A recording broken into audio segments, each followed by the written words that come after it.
होती है कुछ करने की, आपके अंदर भी है, यस या नो? तो हर आदमी के अंदर एक आग होती है कुछ करने की, उनके अंदर भी एक आग थी और उस फंक्शन के अंदर उन्होंने डिसीजन लिया कि हाँ मेरे को इस दुनिया में हर इंसान से कुछ अलग करना है। लेकिन काफी सारी मेहनत करने के बाद में वो चेंजमेंट उनकी लाइफ में नहीं हो रहा था। एक दिन था, आज भी मेरे को वो दिन याद है। विनोद राणा जी को मैं काफी टाइम से फॉलो कर रहा था। जब वो एक कंपनी में काम कर रहे थे, 20 साल पुरानी कंपनी, उसके अंदर काम करते, उस टाइम से हमारी आपस में बातें होती रहती थी। लेकिन वो एक ही बात करते, सर मैं बहुत बड़े लेवल पे काम करूंगा, मैं ये कर दूंगा, मैं आपको करके दिखाऊंगा एक दिन। और एक टाइम ऐसा आया कि उन्होंने मेरा नंबर ब्लैक लिस्ट में डाल दिया। किस में डाल दिया? ब्लैक लिस्ट में। और गलती से क्या हुआ, मेरे पास में दूसरा नंबर था, मैंने उसका दूसरा नंबर भी सेव कर रखा था। मतलब मेरे पास में 2 मोबाइल थे, तो दूसरे मोबाइल में मैंने उनका नंबर सेव कर रखा था। और लॉकडाउन लगा तो मैंने स्टेटस पे डाल रखा था। उस टाइम काफी सारे लोगों के, बाबूलाल जी के, काफी सारे लोगों के चेक बन रहे थे। तो विनोद जी का मैसेज आया, नाइस सर, दूसरे नंबर पे। बोला हाँ। बोला और विनोद जी कैसे हैं? बिंदास सर। तो उन्होंने जगवार की फोटो लगा रखी। तो मेरी आदत थी, मैं बोला सर आपकी कब आ रही है? बोला सर बस जल्दी ही, अभी मेरी आने वाली है। तो हम भी नेटवर्किंग करते थे, हमें पता है कब आने वाली, कैसे आती है गाड़ियां, सही कि नहीं? मैं बोला सर पिछले 4-5 साल से तो मैं देख रहा हूं। और जहां तक मैं विनोद जी से मिला था जिस टाइम पे, तो उस टाइम पे उनके पास में टीवीएस स्टार स्पोर्ट्स बाइक थी और उस बाइक के ऊपर वो लोग घूम रहे थे। और मेरी मुलाकात होती है, मैं बोला विनोद जी आज भी आप इस बाइक के ऊपर घूम रहे हो इस लेवल पे होने के बाद में? तो काफी हमारी डिस्कस हुई। डिस्कस होने के बाद में उन्होंने मेरी बातें नहीं सुनी और लॉकडाउन लग गया। लॉकडाउन लगने के बाद में मैंने उनको एक ही बात बोली, विनोद जी क्या कर रहे हो? उन्होंने बताया सर कुछ नहीं कर रहा, मैं आजकल घर पे हूँ और बस धीरे धीरे लॉकडाउन लगा हुआ है, चल रहा है, जो भी चल रहा है कर रहे हैं अपन प्रयास। मैंने उनको एक ही बात बोली, विनोद जी कैसा चल रहा है? बोला सर बहुत बढ़िया चल रहा है, लॉकडाउन में बहुत बढ़िया चल रहा है। तो मैं बोले यार कैसे भी करके आप अपनी लाइफ को सेट करो, आप अपनी स्टेटमेंट भेजो, क्या आ रहा है आपके पास में, क्या नहीं आ रहा। तो स्टेटमेंट के नाम पे कुछ नहीं होता है लोगों के पास में। बोला सर मेरी स्टेटमेंट से आपको क्या लेना? भाई मेरी स्टेटमेंट मेरी सफलता से आपको क्या लेना? मेरे पैसे मेरे पास में आ रहे हैं तो आपको उससे कोई बेनिफिट थोड़ी ना है। तो काफी सारी डिस्कस होने के बाद में मैंने विनोद जी को बोला, विनोद जी काफी टाइम हो चुका है, लाइफ का काफी टाइम जा चुका है, आज हमारे पास में उतना टाइम नहीं है कि हम जो है ना टाइम पास करें। तो बोले सर क्या करना चाहिए? मैं बोला आप हमारे साथ में आओ और आप ज्यादा नहीं, सिर्फ और सिर्फ 1 महीने मेहनत करके देखो। जो मेहनत आप, जो पसीना आपका वहां पे लग रहा है और उस पसीने की कीमत उस कंपनी के अंदर आपकी महीने की मेरे को नहीं लगता कि 10,000 प्लस होगी। तो वो बोले सर मेरा तो बहुत अच्छा, मेरे को आप स्टेटमेंट भेज दो, मैं मान जाऊंगा आपका बहुत अच्छा पेमेंट आ रहा है। मैं बोला आप 10,000 की महीने की स्टेटमेंट भेज दो, मैं मान जाऊंगा आपका बहुत अच्छा काम। लेकिन वो बंदा उस टाइम पे 10,000 की स्टेटमेंट भी मेरे पास में नहीं भेज पाया। तो बोला सर आप बताओ क्या करना है? मैं बोला आ जाओ लाइव युवा के अंदर। बोला सर मैं डिसीजन तो ले सकता हूँ लेकिन कल ना कुछ दिक्कत होगी तो मैं बोला आपकी शादी हुई है? बोला नहीं। बोला करना है मत। बोला क्यों? वो भी भाग गई तो गारंटी है, कोई गारंटी नहीं। तो हर आदमी बोला सर कंपनी भाग गई तो? अरे तो तू ही नहीं रहा तो हर चीज के ऊपर बिलीव करना पड़ता कि नहीं करना पड़ता? यस। करना पड़ता कि नहीं करना पड़ता? तो एक्चुअल में क्या है, उस इंसान ने बोला सर मैं देखता हूँ 1 महीने विचार करता हूँ। और विचार किया, विमर्श किया और उन्होंने जैसे तैसे अपने मन को समझाया और शुरुआत कर ली। जैसे ही शुरुआत की मैं बोला भाई पेमेंट डाल। ऐसा आइडिया थोड़ी ना होती है। लाइव युवा का ये रिकॉर्ड है, कोई कितना भी बड़ा लीडर हो हम बगैर पैसे आइडिया एक्टिव नहीं करते हैं। सही है कि नहीं है? बोला सर मैं फलानी कंपनी से आऊँ, इतना मेरा नेटवर्क, भाई देख आईडी के पैसे तो देने पड़ेंगे, सीधी सी बात है। पैसा उसके पास में उस टाइम पे 1500 रुपए भी नहीं थे। आपको अचंभा होगा, जो आदमी नेटवर्क मार्केटिंग में 5 साल काम कर चुका है उसके पास में 1500 रुपए नहीं है। सोचो कितनी बड़ी बात है। 5 साल काम करने के बाद में हम अगर मजदूरी भी करते हैं ना, उस बंदे के घर पे भी 1000-2000 रुपए मिल जाते हैं। लेकिन एक आदमी नेटवर्क मार्केटिंग में 5 साल काम करने के बाद में 1500 रुपए नहीं है। जब उसने मेरे को ये बात बोली, सर पैसे तो नहीं है। मैं बोला आप बहुत बड़ी इनकम आ रही थी आपकी, तो कहाँ गई? बोला सर अब आपके साथ में शुरुआत ही कर रहे हैं तो बता ही देते हैं कि एक्चुअल में मैं ये सोच रहा था कि जैसे ही लॉकडाउन ओपन होगा, ओपन होते ही मैं और विशाल राणा जी ऐसी जगह पे जाएंगे जहां पे हमें कोई नहीं जानता हो, और जॉब करेंगे, मोबाइल बंद करेंगे, हो गई नेटवर्किंग। बोला ये मेरा लास्ट चांस है, अगर कुछ हुआ तो ठीक है, नहीं हुआ तो मैं जिंदगी में नेटवर्क मार्केटिंग की तरफ है ना नजरें करके नहीं सोचूं। वो चलो ठीक है। उस दिन उस आदमी ने विश्वास किया और पहले वीक का चेक उसका 5800 रुपए का पहले वीक का चेक था। उसके बाद में कंटिन्यू उस बंदे ने, उस शख्सियत ने कभी पीछे मुड़ के नहीं देखा। आज सिर्फ और सिर्फ यहां नहीं, life Viva wellness private limited के अंदर ही नहीं, पूरे इंडिया के अंदर विनोद राणा का डंका बजता है। लोग नाम से जानते हैं कि किसी इंसान ने 16 महीने के अंदर अगर जगुआर ली है तो उसका नाम क्या है? विनोद राणा।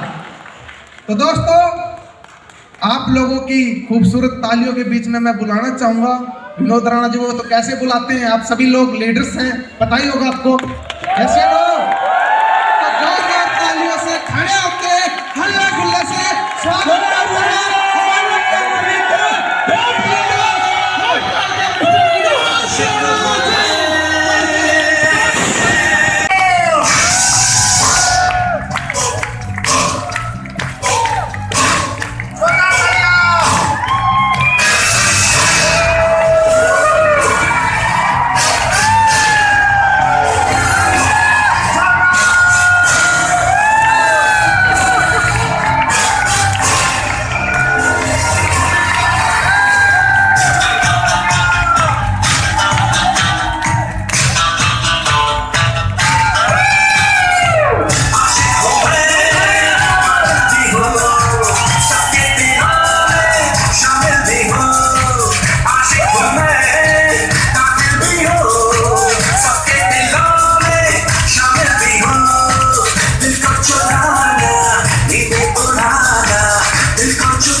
तालियां रुकनी नहीं चाहिए भैया।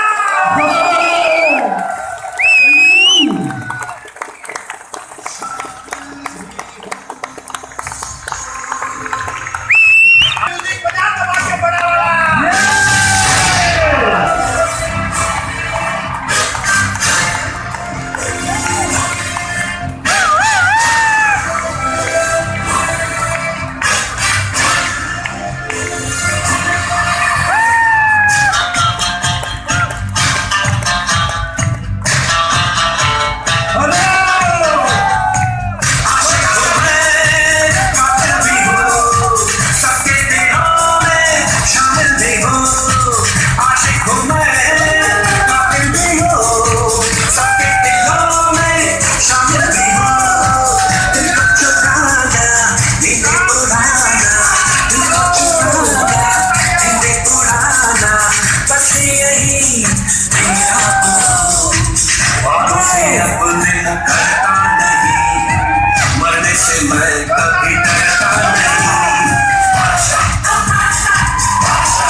जोरदार